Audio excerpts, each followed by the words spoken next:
శత్రు సంహారం అంటూ మొదలై దారితెన్ను లేకుండా జరుగుతున్న యుద్ధానికి కామా పెట్టింది ఇజ్రాయెల్. బాంబుల మోత, క్షిపణుల వేటతో పశ్చిమాసియాను అల్లకల్లోలం చేయడంలో దేశాలన్నీ తమ వంతు పాత్రను సక్సెస్ఫుల్గా ప్లే చేశాయి. మరి ఏం సాధించారంటే నో ఆన్సర్. అందుకే ఇన్ని రోజులు ఆయుధాలు సరఫరా చేసి చోద్యం చూసిన అమెరికా, ఫ్రాన్స్ ఇక కొట్టుకుంది చాలు, యుద్ధాన్ని ఆపండని మధ్యవర్తిత్వం చేశాయి. హెజ్బుల్లాతో కాల్పుల విరమణకు ఓకే అంది ఇజ్రాయెల్. స్పేస్ లేకపోయినా సరే మధ్యలో దూరేసి, చూశారా ఇది మా ట్రంప్ అంటే, బాధ్యతలు చేపట్టక ముందే యుద్ధానికి బ్రేక్ లేస్తున్నాడంటూ కాబోయే ప్రెసిడెంట్కు ఆయన టీం జాకీలేస్తోంది.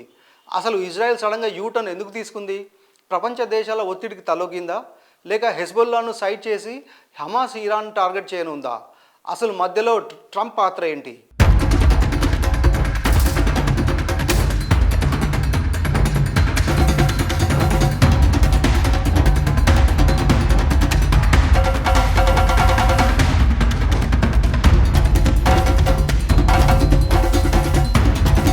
వందల సంఖ్యలో రాకెట్ లాంచర్లు విరుచుకుపడ్డాయి.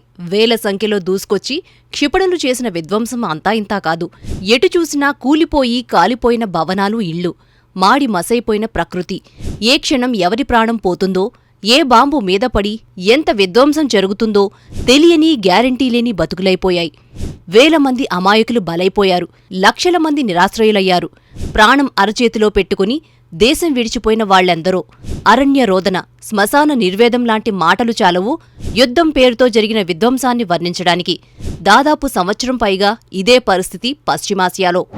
అక్టోబర్ 8, 2023లో మొదటి దెబ్బ పడింది ఇజ్రాయెల్కి. ఆ దేశంలోకి చొచ్చుకెళ్లి మరీ మారణహోమం సృష్టించారు హమాస్ తీవ్రవాదులు. ఇజ్రాయెల్ కోపం కట్టలు తెంచుకుంది. మా శత్రువుల్ని సంహరిస్తాం, ఎవరి మాట వినమంటూ Palestine, Gaza, Lebanon, Beirut, Iran, Houthi, హిజ్బొల్లాలతో యుద్ధం మొదలుపెట్టింది. సైన్యం నుంచి సామాన్య పౌరుల వరకు ఎవర్నీ వదల్లేదు. పశ్చిమాసియాలో అశాంతి చూసి కలవరపాటుకు గురైంది ప్రపంచం. యుద్ధం మొదలుపెట్టడానికి కారణమైతే దొరికింది, కానీ ఏం సాధించారో, సాధిస్తున్నారో అర్థమైతే కావడం లేదు. అందుకే కొట్టుకోవడానికి వెపన్స్ ఇచ్చి ఎంకరేజ్ చేసిన అమెరికా, ఫ్రాన్స్ మధ్యవర్తిత్వానికి దిగాయి. హిజ్బొల్లాలతో సీజ్ ఫైర్కు అంగీకరించింది ఇజ్రాయిల్. లెబనాన్ను విభజించే గోలాన్ హైట్స్ బ్లూ లైన్ దగ్గర 60 రోజుల్లోగా తమ బలగాలను ఉపసంహరించనుంది.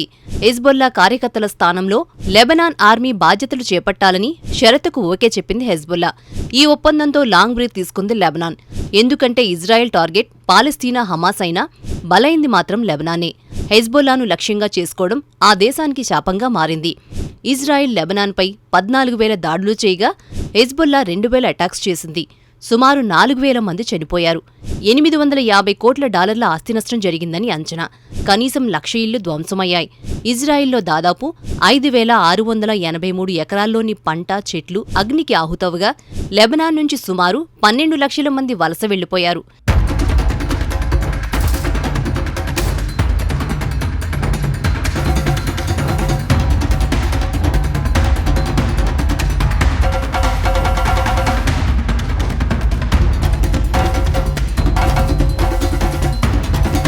సీజ్ ఫైర్కి ఓకే, బట్ కండిషన్స్ అప్లై.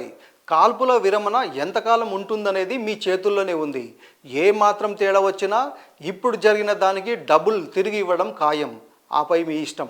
కాల్పుల విరమణ తర్వాత హెజ్బొల్లా అండ్ లెబనాన్కి ఇజ్రాయెల్ ఇచ్చిన స్వీట్ వార్నింగ్ ఇది.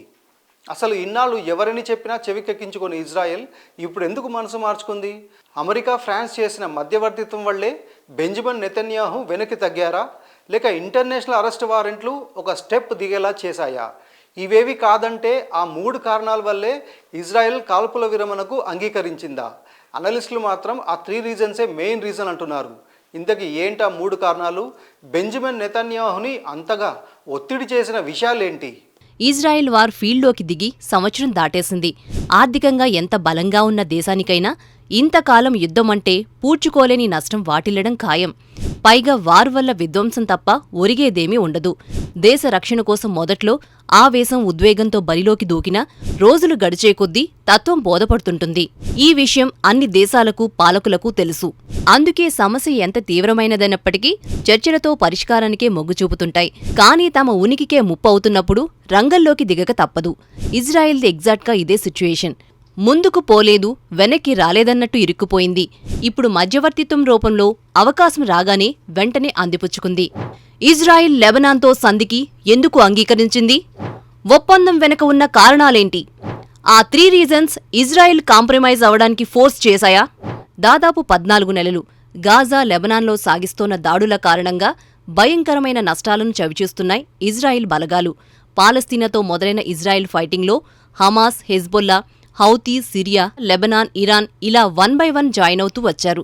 ఓవైపు శత్రువుల లిస్ట్ పెరగడం, మరోవైపు అంతర్జాతీయంగా ఒంటరైపోవడం ఇజ్రాయిల్ను నైతికంగా బలహీనం చేసింది. పైగా ఇజ్రాయిల్పై ఆయుధ ఆంక్షలు విధించాలనే డిమాండ్స్ పెరిగిపోయాయి. ఇవి చాలావన్నట్టు ఇజ్రాయిల్ ప్రధాని బెంజమిన్ నెతన్యాహు మీద international criminal court arrest warrants జారీ చేసింది.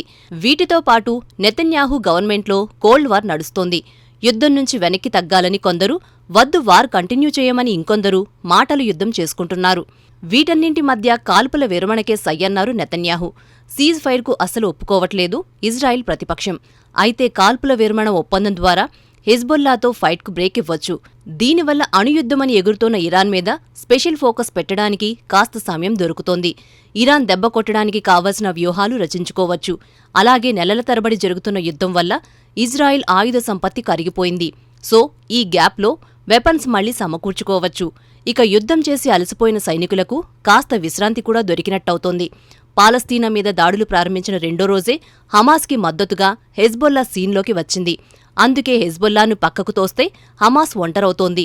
సింగిల్గా ఫైట్ చేసేంత సీన్ హమాస్కి లేదనేది ఇజ్రాయిల్ నమ్మకం.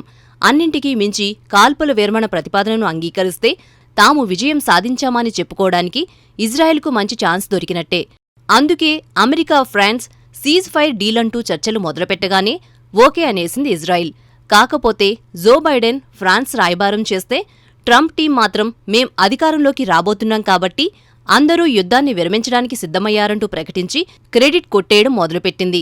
ఇష్టం వచ్చినట్టు దాడులు చేసుకొని ఇప్పుడు సీజ్ ఫైర్ అంటున్నారు. మరి నెక్స్ట్ చాప్టర్ ఎలా ఉండబోతుంది అంటే ఇక్కడితో అయిపోలేదు. లెబనాన్ కేవలం ఫస్ట్ స్టాప్ మాత్రమే. ఇజ్రాయెల్ కాంప్రమైజ్ అవ్వాల్సిన దేశాలు యాంటీ రాడికల్ గ్రూప్స్ లిస్టులో చాలానే ఉన్నాయి. ముఖ్యంగా ఇరాన్ నుంచి థ్రెట్ ఉంది. వీళ్ళందరినీ సెటరేట్ చేస్తేనే ఇజ్రాయెల్ తమ దేశం రీబిల్డింగ్ మీద మళ్ళీ ప్రశాంతంగా ఫోకస్ పెట్టగలిగేది. లేదంటే ఓ హ్యాండ్ షేక్ ఇస్తూనే ఇంకో చేతిలో గన్ పట్టుకొని కూర్చోవాల్సిందే. కాబట్టి ఈ ఒప్పందాలు నేమ్ షేక్గా మిగిలిపోకుండా చిత్తశుద్ధితో అమలు చేయాలి ఎవరైనా. ఎందుకంటే ప్రపంచానికి ఇప్పుడు పీస్ ఆఫ్ మైండ్ కావాలి. యుద్ధాలు చేసేది ఎవరైనా, ఎఫెక్ట్ మాత్రం అన్ని దేశాల ప్రజల మీద ఉంది. అభద్రతా భావం, అశాంతి మధ్య గడుపుతున్నారంతా. ఇజ్రాయెల్ ఇన్స్పిరేషన్తో రష్యా, ఉక్రెయిన్, కొరియా దేశాలు, చైనా, తైవాన్ అందరూ పీస్ స్లోగన్ను ఫాలో అయితే అంతకు మించిన ప్రశాంతత ఉండదేమో.